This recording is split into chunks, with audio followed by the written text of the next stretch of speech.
Recording in progress. Hey everybody, Mega 31 back here for FSi DFS. I'm going to be breaking down the big 13 game slate for Friday. It is the middle of July now.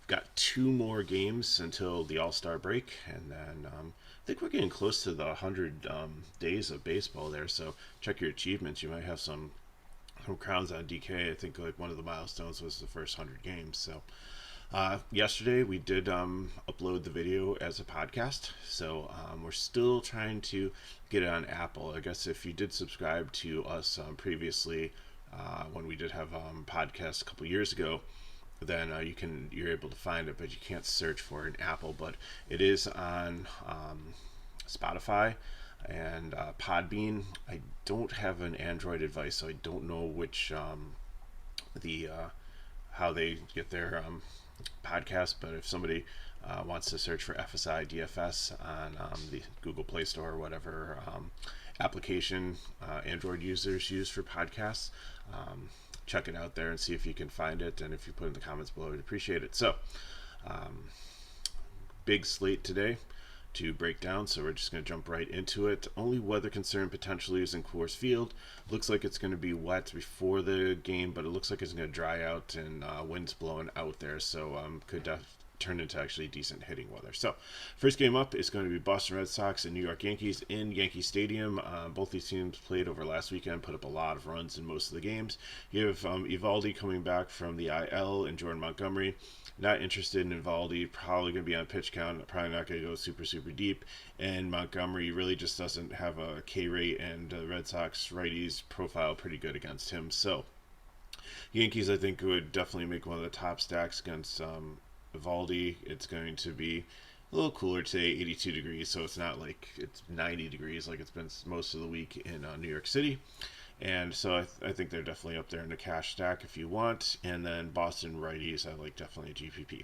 Atlanta Braves and Washington Nationals, Ian Anderson, Patrick Corbin. Anderson's been struggling this season, so I'm not interested in him at all. And Corbin, we've been stacking against, except for like one game where he was probably the only pitcher on the slate that was cheap enough to consider. Other than that, the Braves have a ton of righty power here, so not interested in him at all. He's on the fade list. So Braves are probably going to be the top stack again. They've been like the last couple of days. Olsen's hit a home run in 3 straight games, I think. So even lefty and lefty here, he's hot. So I think he's okay to play there. But they're going to be expensive. And on DK, I could make it work with the pitching I wanted. But on FanDuel, like I'd have to drop down really to the mid range in pitching.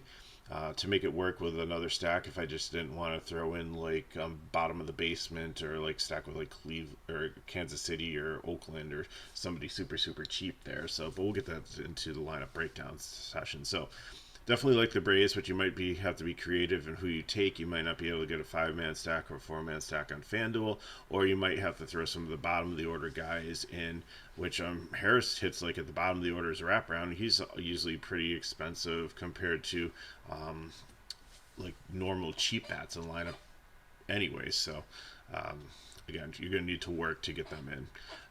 Nationals on the other side, I think again definitely against Anderson, Garcia potentially leading off, Bell, Soto, Yadier Hernandez is 2-7 on DraftKings, only like 2-2 on FanDuel, and he profiles decently here too. So he might be if you need like a really cheap punt to fill in a last outfield spot. It's probably gonna be Jones again from the Guardians on DK because he's still 2K and way underpriced. He's like something like maybe 3K on FanDuel. So FanDuel, like he's not the cheap option he is, but I think Yadier Hernandez definitely is the guy that can fill in. So if you're playing the Braves, he might be like one off to throw in there to make the stack work. Next game up, we have the Kansas City Royals and the Toronto Blue Jays. If you did not watch the video yesterday, Kansas City has so many people that are not vaccinated that it's almost like the B team traveled, or it's almost like a split squad in spring training going up to Toronto there. So we love almost every pitcher against them this series, and missing some arms of the bullpen too, so it's just a great pitching and hitting situation. So they only have a 2.58 total against Manoah. So Manoah, I think, is going to be the top pitcher on the slate here. I have seen that Verlander in some sites have him as pitching for Houston today. Other people have Odorizzi, so that's why if you're looking at the video, Verlander's in yellow. But I think Manoah is going to be the top pitcher on the slate here because I think I've seen more Odorizzi than Verlander, so I'm kind of leaning it that's the way it's going to be. So Manoah here, great matchup against a very watered-down Kansas City team. Greinke on the other side, no strikeouts, pitch-to-contact guy. You've got a lot of really good hitters here on the Blue Jays, so I think behind Atlanta and one of the teams in Coors Field, Toronto's probably the third best stack on the slate. And if Coors gets rained out, they move right up to number 2 here.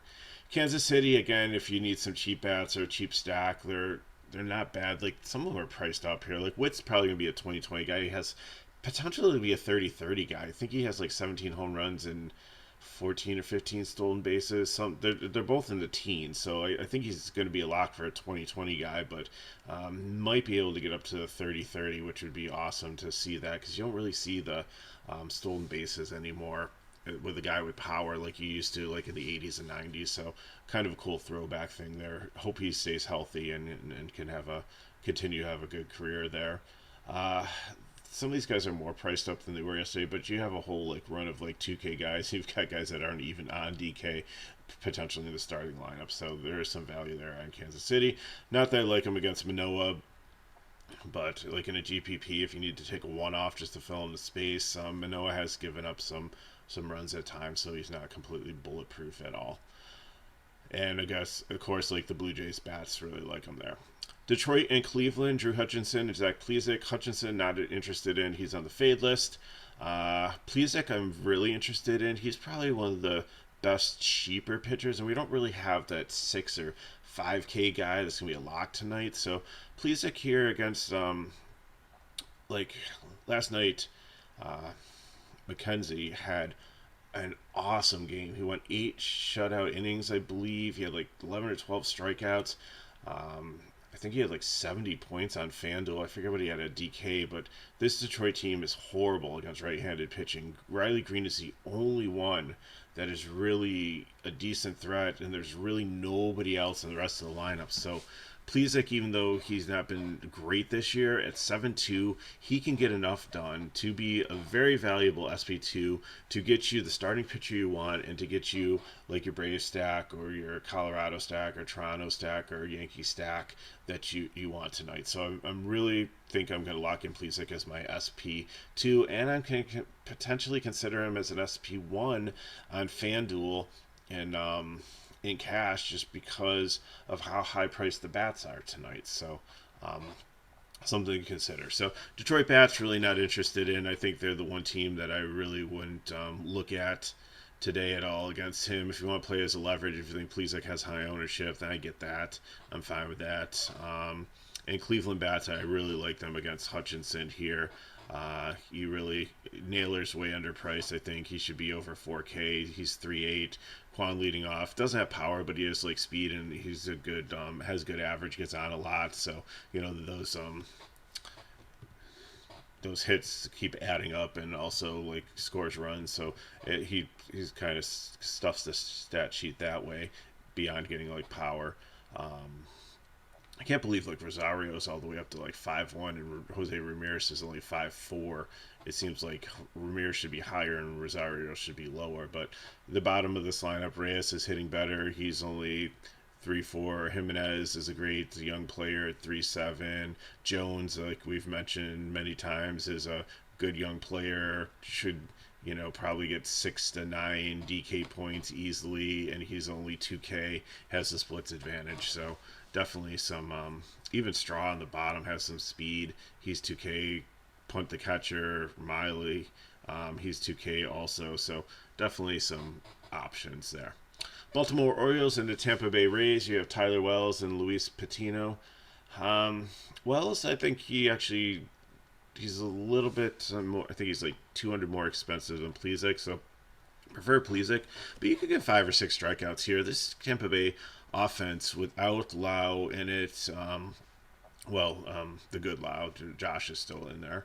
And then without Franco, it's just not been the same. They strike out a lot. It's a good pitcher ballpark. So I think there's definitely a lot of upside for Wells here. A little bit of risk, but I think in 7-4, if you want to pivot off of Plesac, if you think that he's going to be super chalky, although like he's got by far the much better matchup.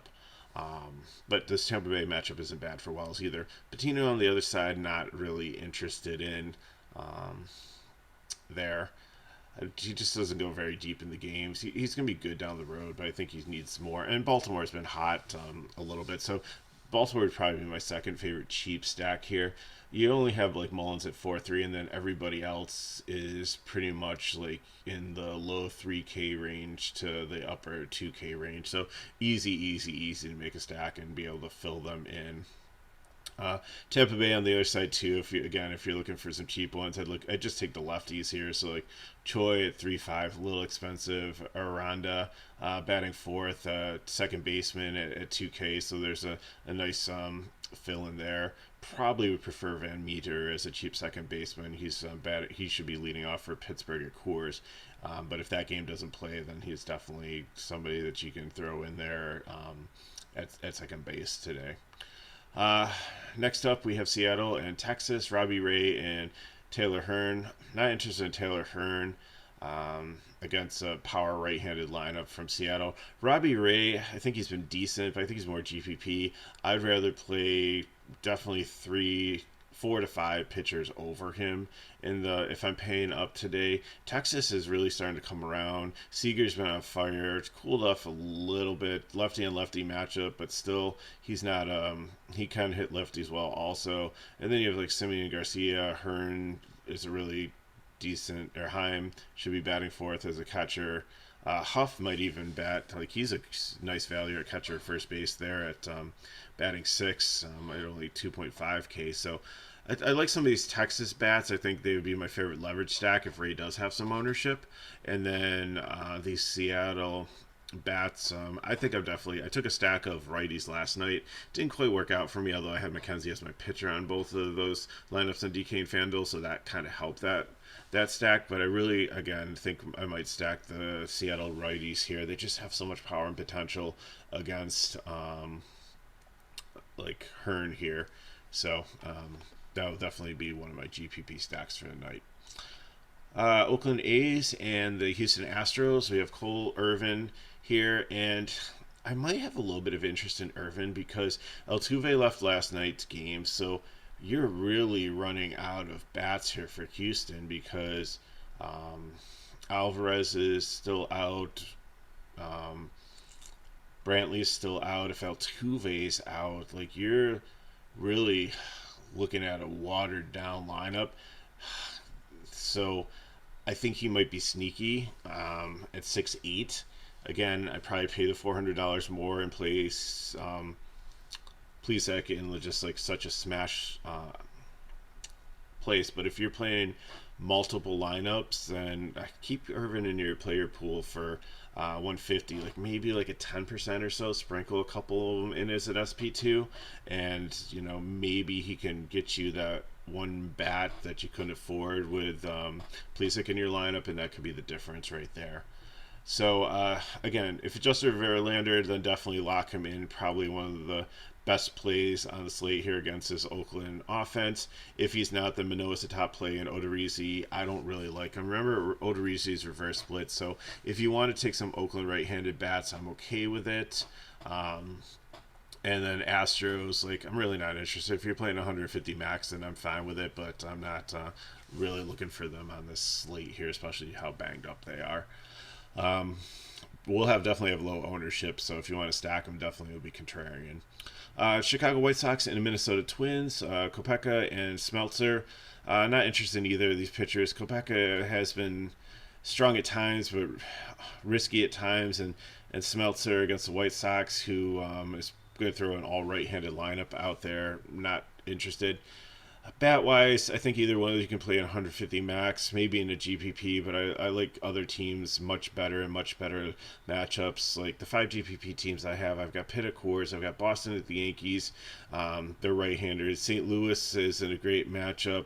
Seattle righties I talked about, and San Diego lineup isn't good. So Minnesota and Washington, the White Sox, just like they'd probably be 11th and 12th today. I mean, I might even take Texas over them in their matchup against Ray in a GPP. So these teams are out there. If you want to play them, I just do stacks. I wouldn't take one-offs or anything like that. Like Buxton's like too expensive to take as a one-off. Like he's probably the best player on Minnesota, and like maybe let's see if but I don't think Sheets would even be in the lineup. Like he's usually been the cheap guy that we take on. Moncada's been decent recently. He's 3-3, so if you need a third baseman, but if I look at like Atlanta, Colorado, and Toronto, like there's so many good options there that you're probably going to want to play. Or even New York with Donaldson. So I don't really think you have a need for him there. Cincinnati Reds and the St. Louis Cardinals, Hunter Green and Andre Palante. Palante I'm not interested a lot. I mean, he's probably the cheapest guy at 5.7 against a Reds team that has a very low WRC plus that I think you could potentially take advantage of. They're in St. Louis. It's going to be hot there, which usually helps with hitting. The wind's not blowing out. It's blowing across the field. So, and St. Louis usually is a decent pitcher's park, and he's at home, and the Reds only have a 3.93 total, so I think you can play him as a punt there. So, I definitely keep him in your player pool, especially if playing large field tournaments. Hunter Green on the other side, I think he goes in cheap category. By far, Plesac and Wells are much better plays. Green has a huge strikeout upside. He's against a St. Louis team that is not really strikeout prone, but then again he does give up power. So Cincinnati Reds, if you're playing 150 max against a young pitcher, then I'm okay with that. St. Louis, I think, definitely like him as a GPP stack. Third favorite of the night against Green here. Now we come to Coors Field, Pittsburgh and Colorado. Jose Quintana and German Marquez. Quintana not interested in, especially against Colorado at home. They are really good against left-handed pitching, so not interested. He's a complete fade. And Marquez has just struggled this year, so he's a fade also. So the Rockies, I think, behind Atlanta, the weather just concerns me a little bit, would be like the second stack or possibly the top stack on the night. It looks like Blackman's going to be out, so maybe Daza moves up. They have Iglesias batting second in the projected lineup. I absolutely love that. And even if he's batting below, he's such a good contact hitter. Like I was talking about, like Juan for Cleveland, like the guy's not going to hit for power, but his like hits add up, and he drives people in, and he gets on base and gets driven in, and he just stuffs the box score, and it's just a really decent price for him. On the other side, Pittsburgh is not priced up for Coors Field. Like they have Van Meter leading off. Like I said, he's probably my favorite value play at second base at only 2.9. Vogelbach, it's going to be tough if you're stacking them, unless you're stacking like a primary stack, because you'd have to not play Cron there. But then he does open up some salary for you, so he's about 2K less. So that definitely helps you pay up someplace else. Teshugo also is at first base, another option. I prefer Vogelbach. On FanDuel, you can play both. O'Neill Cruz should move up in the lineup. He's 4-1, a little bit expensive here, but looking at like Perez is at catcher, has the splits advantage against Marquez, and he had, I believe, 3 home runs in one game like not too long ago. So there's definitely somebody, if you want to pay down for catcher, even if you're not stacking Pittsburgh, to consider. So lots of good plays there on both sides. So Pittsburgh top GVP stack, Colorado second favorite cash one behind Atlanta. Dodgers and Angels, Clayton Kershaw and Sandoval. Definitely like Kershaw here. Even if Trout's back in the lineup, he can pitch around him. Rest of the lineup, like Ohtani's not doing what he did last year, and the rest of the lineup's really struggling to strike out. Great matchup for Kershaw, right behind Manoah. as top pitcher on the slate tonight if Verlander's not going. Sandoval has been decent, but I don't really like left-handed pitchers against the Dodgers here. 77 degrees, wind blowing out a little bit. I think definitely the Dodgers are top 5 stacked tonight in cash. I put them behind Toronto and New York Yankees. Because Sandoval has been decent, but I think they definitely can put up some runs, and especially against the Angel bullpen. The Angels, I'm not really interested in. Maybe a leverage stack against Kershaw. I'd only take the righties here. So the Stefanik, if he's leading off at 2-1, is really cheap at second base. Again, I prefer the other guys I mentioned before, but if you're doing the stack, he fits in well. And then Trout, Ohtani, Ward, Adele. So Suzuki at catcher, you can make a decent stack there. But again, it's just a leverage stack. I think Kershaw's really going to have a good game. Arizona Diamondbacks and San Diego Padres. Madison Bumgarner against Yu Darvish. Bumgarner, no. Fade. Yu Darvish, I think he's strikeouts are there. He's given up some runs recently. Arizona's not a cakewalk matchup. They're kind of middle of the road, so. But I think he's okay. Like if you're looking for somebody in the mid range, like 8-9, I probably kind of skip this range. Probably pay it up for a pitcher in like the 9K range, and then go down to 7K range for Plesac or Wells. But if you want to make your lineup different, he's definitely in consideration tonight. A pretty decent favor. He's got a pretty decent projection. So bat-wise, Arizona definitely makes a decent leverage stack. They're usually relatively cheap, other than Rojas leading off at 4-5. Most of these guys are in the 4K. Alex Thomas bats second at 2.9. He's got some power. It's a decent one-off there for an outfield. So Padres on the other side really like him against Bumgarner, especially the righties. So Profar looks like he's leading off. I'd do Cronenworth too, lefty and lefty. He's hit lefty as well. Machado, Voit, Alfaro is probably one of my favorite catchers if you're paying up. He's only 3.7. It's a great price for him. He has a ton of power against lefties, and would not surprise me if he go yard. Kim also at shortstop, 3.2. He's cheap. He's been leading off against lefties, so he might move up if Profile doesn't lead off. So definitely a lot of I'm definitely going to have a San Diego stack here of the righties.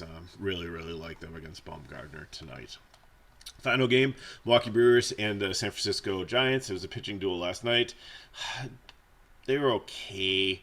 It was a pretty low-scoring game. Neither pitcher like completely dominated. Burns definitely was the better one, so I was kind of off on there. I went on the other side with Rodon, but I mean he was okay.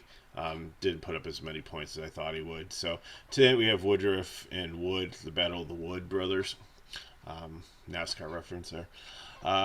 Woodruff, I think, is definitely probably the better pitcher here, even though San Francisco throw a lot of lefties at him. I think he'll be decent.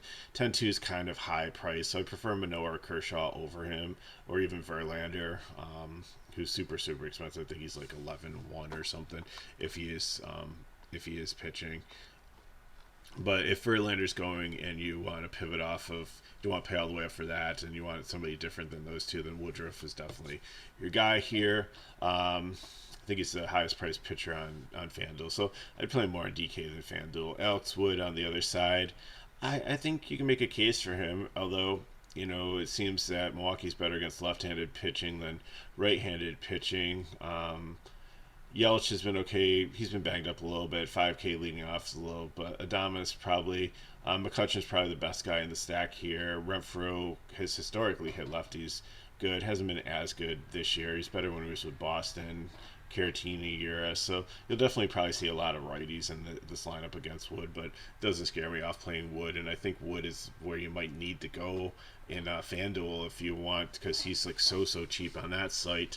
If you want to be able to get some good bats in your cash lineup and do like a primary stack of like good bats of like either Atlanta or Colorado or Toronto, and then have a decent secondary stack if you're not going like all value bats in your secondary stack. So just going to run through things quickly again.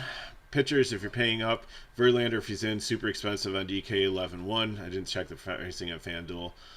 Manoah, Kershaw, Woodruff are the ones I'm looking at here. Manoah and Kershaw are definitely the head of the class above Woodruff, just with pricing and matchup. And then Robbie Ray would be GPP. Mid-range, you have Darvish and Wood. Cheap ones, Plesac is the head of the class there at 7.2. Wells at 7.4. Green at 7.6 are in play. And then Irvin, if no Altuve in lineup, and Palante for St. Louis is my punt.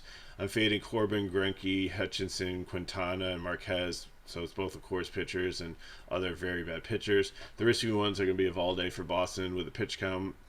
Hearn for Texas against Seattle.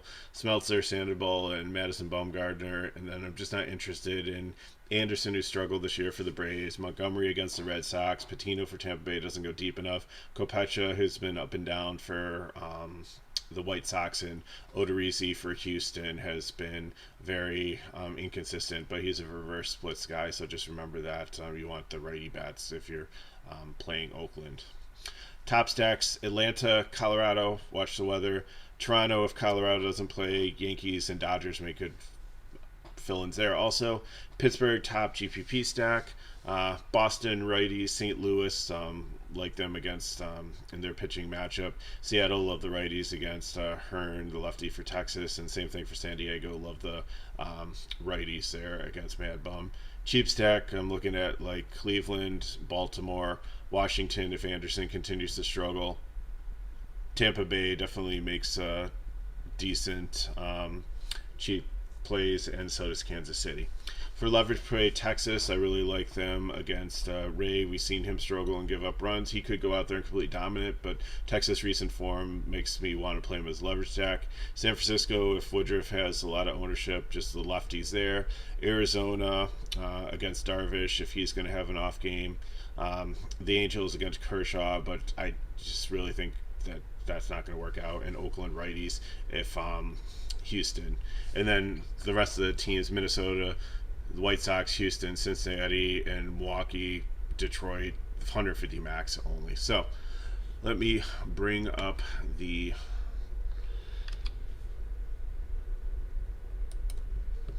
lineups and we'll go over those and get your way.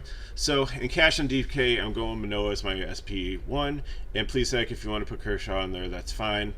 For catcher, I think if you want to pay up for Contreras for Atlanta, I'm fine with that. It's just he's very, very expensive. I would probably take like a follow, or I'd pay down for like one of the cheaper options, probably punt it. The Cleveland guy was super cheap. Naylor at first base. I'm going to try to stack Cleveland again with the Braves here. Second base, I might just throw Van Meter in there. I might throw like a second base value. I don't think I can get to anybody in the Braves or Cleveland stack. So that's second base and catcher probably going to be a one-off. And then that leaves, I'm going to play Riley or J-Rom at third base. I'm probably going to lean Riley there. Swanson at shortstop, Acuna outfield, and then Jones from Cleveland, the 2K guy in outfield. And then I'll just have to decide if I want to go like Ozuna from the Braves there, or if I want to go Harris at the bottom of the stack, or fill in with a Brave guy, or fill in with Kwan. So definitely in that outfield spot. If you don't have 5 Braves already, fill in with a Brave if you can. If not, take a Cleveland guy. And like I said, if you go pay down on catcher and second base, it should give you plenty of salary to do that. So on the FanDuel, again, this was a tough one to build. Manoah or Plesac. I know Plesac, it really doesn't seem like SP1 material, but in the context of the slate, it might have to be. So with Manoah, you might want to take Vogelbach over Cron. I couldn't get the Braves in here, so I'm going to go with Colorado as my primary stack. Remember, if they don't play, then go with Toronto. So Cron or Vogelbach. Van Meter at second base is very cheap. Bryant at third base. Iglesias from Colorado at shortstop. And Joe from Colorado at outfield. And then you can fill in with cheap Pittsburgh guys here. You might, if you take Manoah, you might need like a 2-2 or like a 2K punt here. And I said Hernandez from Washington was a decent spot here with splits advantage, batting about 5th or 6th for them against Anderson, who struggles, and he's only 2-2 here. Or if you pay all the way down. But if you do play, I believe if you do play potentially Vogelbach here, and you play like Grichuk in the outfield for the Colorado team. Let me just check it quick. I think that you can pay all the way up for pitcher in that build. Let me see how that worked out. Yeah, if you play Vogelbach at first base and you take Grichuk, you can fill in all with the rest with Pittsburgh players, and then you can get all the way up to Kershaw or whoever you want to play as your SP1 there. So Vogelbach is the key there over Cron in cash. So GPP for DK, I'm going to take Kershaw as my SP1. I might take Plesac again, or Wells or Green as my SP2. If you can want to pay up, that's fine. Same thing, maybe you go down from Cron to Vogelbach at first base. Catcher, I'm leaving open. Probably going to take a cheap 2K guy there. I'm going to take Cron at first base or Vogelbach. Rogers at second base. Third base, probably going to look to pay down there, or if you want to try to fit like Pittsburgh guy in there, I don't think you have enough for that. I'm probably just going to pay down and just punt third base there. If I do that, I can play up for SP2, and I believe if I punt it, I can get like, if I punt catcher and third base, I can get like Woodruff and Kershaw, or Manoah and Kershaw, or whoever I want to. If you want to pay up for third base, then I'm fine with that. That also. Iglesias again at shortstop. Joe at outfield. Chris Bryant should be back in the lineup and outfield there. And then I'm probably going to take another cheap punt there. So if you punt catcher, third base, and outfield, there's really good 2K plays that you can fill in there. You can pay up at SP2. If not, play Plesac again, play Wells, play Green, Irvin, or Plante if you want to have a ton of salary, and then maybe you can throw like the Pittsburgh guys in there, or you could, even if you put Plante in there, you might, with Kershaw, you might be able to get like Toronto stack, or like Dodger stack, or something else in there, a stack that you really, really like in those three spots. For FanDuel, Wood, I think, is where I'm going to go as my pitcher, because I'm going to stack the Braves and the Guardians here. So Naylor at first base. Second base, again, I might have to punt and pay down for Riley at third base, Swanson at shortstop, Acuna at outfield, Kwan, and then figure out who else you want to play.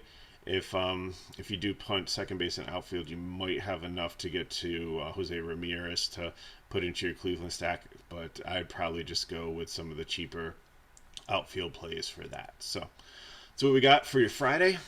Thanks for watching. If you want more information on FSi DFS, you can check out the description of the video or in the podcast. Both of them have the links to our Discord and all our social media. Very, very reasonable pricing, so don't want to really talk you out of it, but like if you're going to sign up for a weekly package, remember the All-Star break is coming up, so you might want to wait till after that, and it's getting towards the end of the season, we might throw some promotions out there for you. But if you sign up for like a VIP, you get all the sports. Or if we're doing like Summer League basketball, we got like WNBA going on, we got European women's soccer, so PGA, Scottish Open, NASCAR is coming up this weekend. We got 2 races, so lots of things covered. Very, very, very cheap pricing. So if you have any questions about the video, you can put them in the comments below, and I'll do our best to get back to you. Or you can hit me up at Megler31 on Twitter. Follow me, I'll follow you back, and we can talk there. Again, not going to approve full lineups for you, but if you have questions on like stacks or pitchers or one-offs, things like that, check back the video about 6:30 tonight, just in case there was any changes. I'll sometimes between 6 and 6:30 post an update on if pitchers change, or if there's like a major change in the stack, somebody we like, but like the lineup came out and it's like a B team or something like that, then I'll try to throw out some notes to you every so often there, especially if weather pops up or something like that too. So please like the video, subscribe to our channel so you know when the videos are coming out. Same thing with the podcast. If you give it a like, subscribe to our channel so you know when they're coming out, and share with your friends. And that's definitely the best help that you can give us if we've helped you. So appreciate you watching. Good luck in your contests, and McKinley will have tomorrow's video, and then I think he might be doing Sunday too. So I will see you after the All-Star break, but check out our channel during the All-Star break, because we've talked about doing not only an All-Star game preview, but some content to help you with DFS baseball overall. So thanks again for watching. Good luck.